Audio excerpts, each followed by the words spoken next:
Bonjour à tous et j'espère que vous allez bien. Alors aujourd'hui, on va continuer avec le chapitre des limites et continuités. Alors aujourd'hui, on va voir le paragraphe de la continuité d'une fonction à droite et la continuité d'une fonction à gauche en un point. Alors maintenant, je vais vous expliquer la définition de la continuité d'une fonction à droite et la continuité d'une fonction à gauche en un point. Alors je vais commencer par la continuité d'une fonction à droite d'un point x0.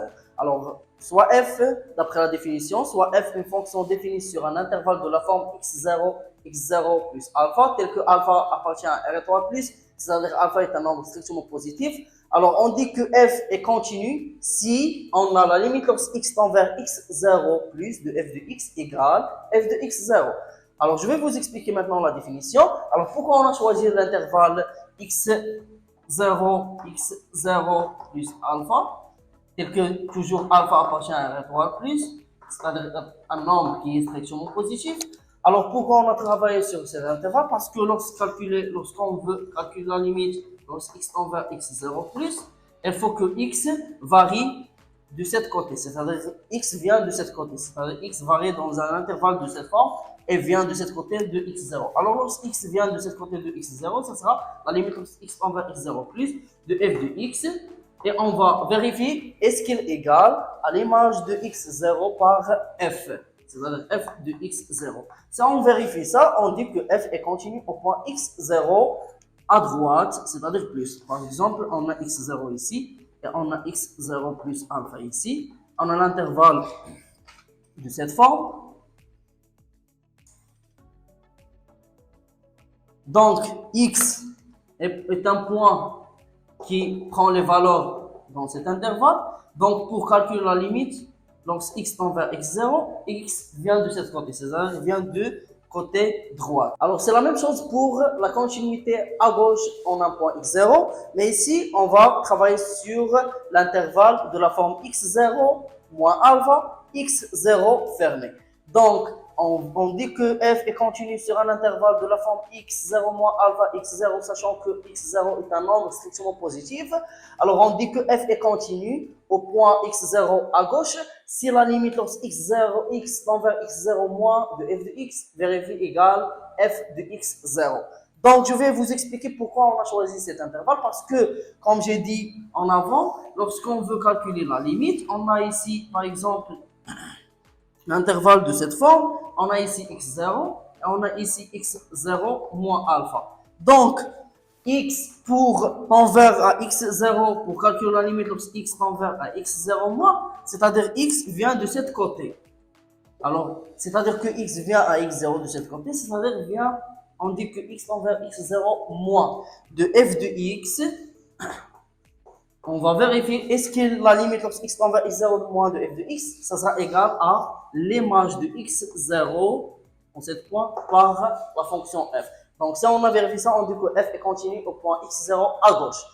Alors d'après la continuité à droite et la continuité à gauche d'une fonction, alors je vais vous donner une propriété qui est très importante à utiliser pour étudier la continuité d'une fonction en un point x0.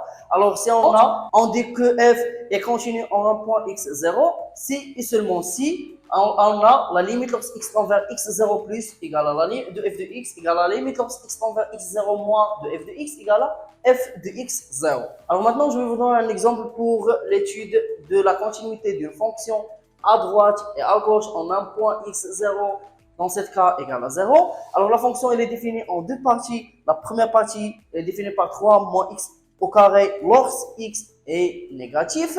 Et la partie 2, elle est définie par x au carré moins 3 sur 2x moins 1 lorsque x est strictement supérieur à 0. Donc ici, pour étudier la continuité à droite, il faut calculer la limite lorsque x tend vers x0+. Et pour calculer la continuité à gauche, il faut calculer la limite lorsque x tend vers x0 ou moins. Alors le problème ici, c'est que quand on veut calculer la limite lorsque x tend vers x0, c'est-à-dire plus à droite, quelle expression qu'on va utiliser? L'expression 1 ou bien l'expression 2. Donc, je vais vous donner une méthode qui est très simple pour ne pas tromper dans l'utilisation de l'expression qu'on va utiliser. Alors, on a par exemple une droite comme ça. Je pose toujours le point x0. x0 ici, on a égal à 0. Donc, notre point, c'est 0. Alors, pour calculer la limite lorsque x tend vers x0 moins, c'est-à-dire x vient de cette côté. Et quand on veut calculer la limite lorsque x tend vers x0 plus, on vient de ce côté, c'est-à-dire x vient de ce côté. Donc, on a x vient de ce côté, c'est-à-dire x, il prend les valeurs qui existent ici. Donc, les valeurs de x sont inférieures ou égales à x0. Donc, je cherche qui est l'expression qui a x inférieur à x0 les raisons. C'est ça, cette expression. C'est-à-dire, la première expression, je le note par la couleur verte. Alors, l'expression 2, c'est-à-dire x, elle prend les valeurs supérieures à 0, c'est-à-dire elle prend ces valeurs. Donc, j'utilise l'expression 2. Donc, alors ici, lorsque je vais calculer la limite à droite, c'est-à-dire lorsque x tend vers à 0 plus, je cherche ici quelle expression je vais prendre. Donc, l'expression, c'est l'expression 2 parce que x supérieur à 0, c'est-à-dire x ici, il vient de cet côté à x0, c'est-à-dire l'autre côté, c'est l'expression en rouge. Donc, je vais calculer la limite lorsque x tend vers 0 plus, de x au carré moins 3 sur 2x moins 1, et je vais calculer. Alors, je vais remplacer ici x par 0, je vais obtenir 0 au carré, c'est 0, moins 3, c'est moins 3. Et je vais aussi remplacer x ici par 0, je vais obtenir 2 fois 0, c'est 0, moins 1, c'est moins 1, et le résultat égale à 3. La même chose ici, je vais calculer la limite lorsque x tend vers 0 moins. Alors, lorsque x tend vers 0 moins, c'est-à-dire x vient de ce côté. Donc, puisque x vient de ce côté, x il est inférieur à 0. Donc, je vais chercher l'expression où il existe x inférieur à 0, c'est cette expression en bas. Donc, je vais calculer avec cette expression. Donc, la limite lorsque x tend vers 0 moins de 3 moins x au carré égale. Alors, je vais remplacer x par 0. Alors, je vais obtenir 3 moins 0 au carré, c'est 3. Alors, qu'est-ce que vous remarquez ici? On remarque que la limite, lorsque x tend vers 0 plus de f de x, égale à la limite lorsque x tend vers 0 moins de f de x, égale à quoi? Il faut vérifier maintenant quoi? F de x 0, c'est-à-dire f de 0. Il faut calculer l'image de 0 par f. Alors, je vais calculer l'image de 0. Alors, comme vous remarquez ici, le 0 est entre ici, parce qu'on a ici x inférieur ou égal à 0. Donc, lorsque je vais remplacer par 0, je vais remplacer dans cette expression. Donc, je vais remplacer par 0. F de 0, c'est 3 moins 0 au carré, c'est 3. Donc, et on a f de 0 égale aussi 3. Donc, on a la limite lorsque x tend vers 0 plus égale à 3. Et la limite lorsque x tend vers 0 moins égale à 3. Et f0 égale à 3. Donc, on a l'égalité de ça. Alors, d'après la propriété que je vais vous donner précédemment, alors lorsqu'on a la limite lorsque x tend vers x0 plus égale à x0 moins égale à f de x0, on dit tout directement que f est continu au point 0. F est continu au point 0. Alors maintenant, on va faire un exercice d'application pour mieux comprendre la continuité à droite et à gauche et en général la continuité en un point. Donc, on a étudié, on a l'exercice, dites la chose suivante, étudier la continuité en x0 des fonctions suivantes. Alors, la première fonction, elle est définie en deux parties. La première partie, c'est 1 moins x au carré sur x moins 1, c'est x supérieur à moins 1. Et la deuxième partie, c'est f de x égale à x au carré moins 4x plus 1, c'est x est inférieur ou égal à 1. Alors, on va étudier ici la continuité au point x0 égale à 1. Donc, la première des choses, d'après ce qu'on a vu dans la propriété, pour étudier la continuité en un point x0, cette fonction elle est définie en deux parties. Donc, on ne peut pas calculer la limite lorsque x tend vers x0 directement de f de x. Donc, il faut calculer la limite lorsque x tend vers x0 plus et la limite lorsque x tend vers x0 moins, c'est-à-dire la limite à gauche et à droite. On va vérifier est-ce qu'il est égal à f de x0. Donc, je vais commencer par la limite lorsque x tend vers x0 dans notre cas, c'est 1 plus de f de x. Donc ici, le problème, comme j'ai expliqué précédemment, donc le problème c'est que quelle expression que je dois choisir ici. Alors, l'expression 1 ou bien l'expression 2 pour calculer la limite lorsque x tend vers 1 plus de f de x. Donc, l'expression ici que je vais utiliser, alors je trace une feuille de recherche, je mets le point x0 qui est 1 et je fais le x. Alors, le x, lorsque x vient de ce côté, ça sera x moins. Et lorsque x vient de ce côté, ça sera x plus. Donc, lorsque x vient de ce côté, c'est-à-dire vient x prend les valeurs positives, les valeurs supérieures ou égales à 1, supérieures ou égales à 1, donc je cherche où il existe le x supérieur restriction moins 1. Donc les valeurs où x supérieur restriction moins 1, c'est l'expression 1. Donc je vais le noter par la couleur rouge. Et lorsque je vais utiliser l'expression 2, c'est-à-dire x tend vers 1, moi je vais utiliser l'expression 2. Alors maintenant, je travaille. Donc la limite lorsque x tend vers 1 plus de f de x, je travaille avec la première expression. Donc je vais remplacer f de x par l'expression 1. C'est 1 moins x au carré sur x moins 1. Donc je remplace. Alors on a 1 moins 1 au carré, c'est 1. 1 moins 1, c'est 0. Et 1 moins 1, c'est 0. Donc 0 sur 0, c'est une forme indéterminée. Donc je vais chercher une méthode pour trouver la limite de cette fonction. Donc ici, la méthode, c'est que, comme vous voyez ici, on a une identité remarquable, a au carré moins b au carré. Alors je vais factoriser cette identité remarquable, je vais obtenir quoi? La limite, lorsque x tend vers 1 plus, de quoi? De 1 moins x, facteur de 1 plus x, divisé toujours par x moins 1.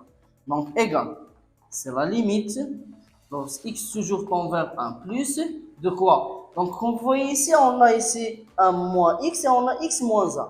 Donc qu'est-ce que vous remarquez ici? Donc je vais simplifier par 1 moins x en numérateur et dans le numérateur, mais il faut multiplier par un signe moins pour changer le signe.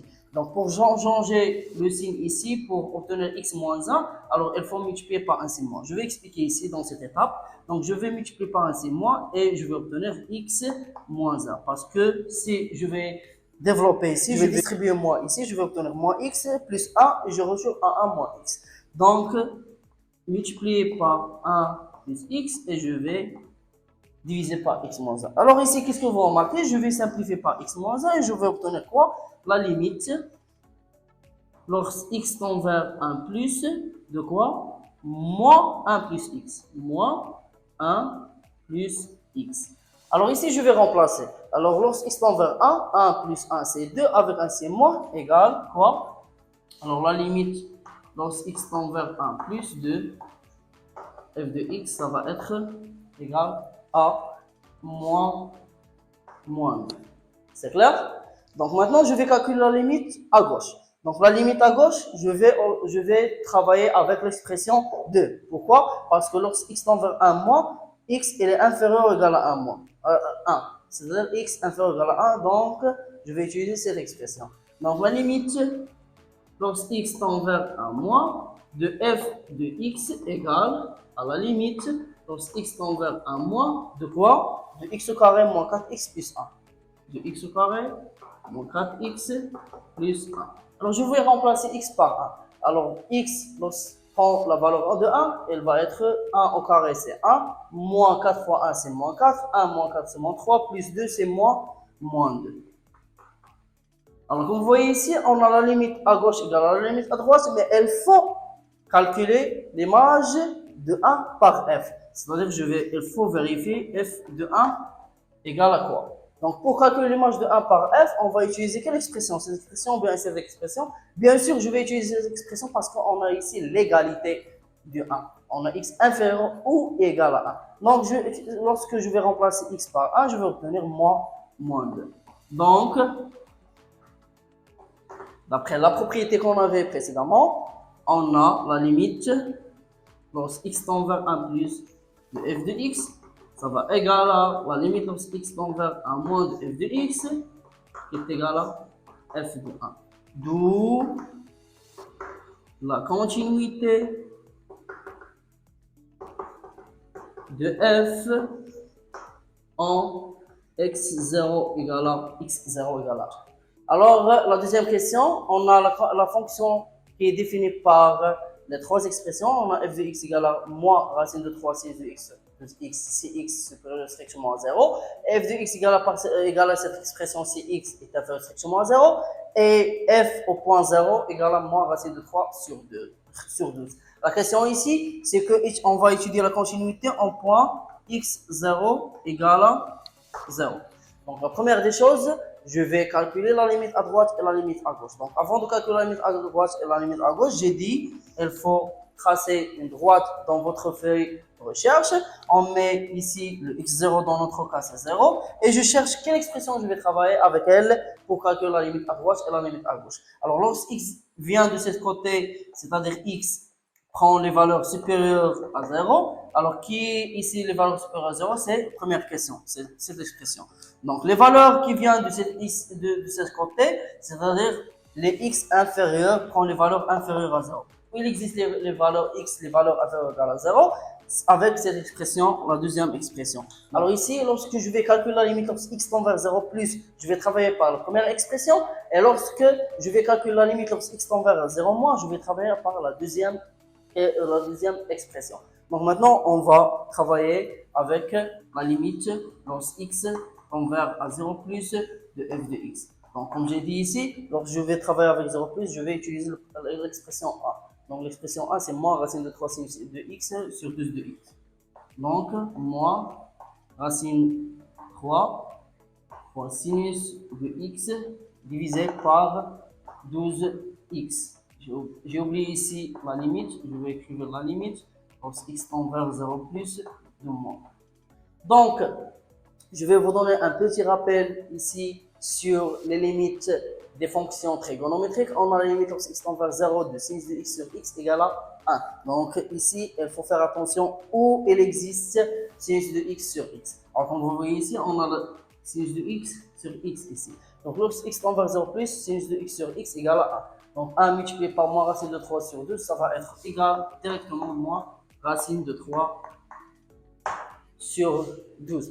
Donc maintenant, je vais calculer la limite lorsque x tend vers à 0 moins de f de x.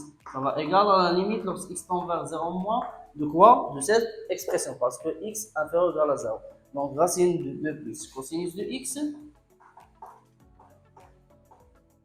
moins racine de 3 divisé par x au carré.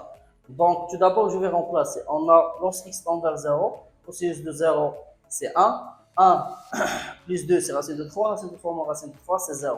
Et lorsque x tend vers 0, 0 au carré c'est 0, donc on obtient 0 sur 0, c'est une forme indéterminée. Donc ici, on va chercher une méthode, un astuce pour trouver la solution.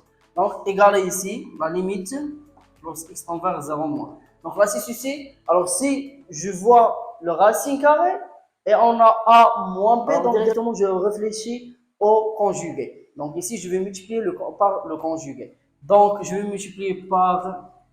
Alors, on a racine de 2 plus cosinus de x, moins racine de 3. Alors, le conjugué de a moins b, c'est le a plus b, c'est-à-dire le racine carrée de cosinus de x plus racine de 3 divisé par x au carré.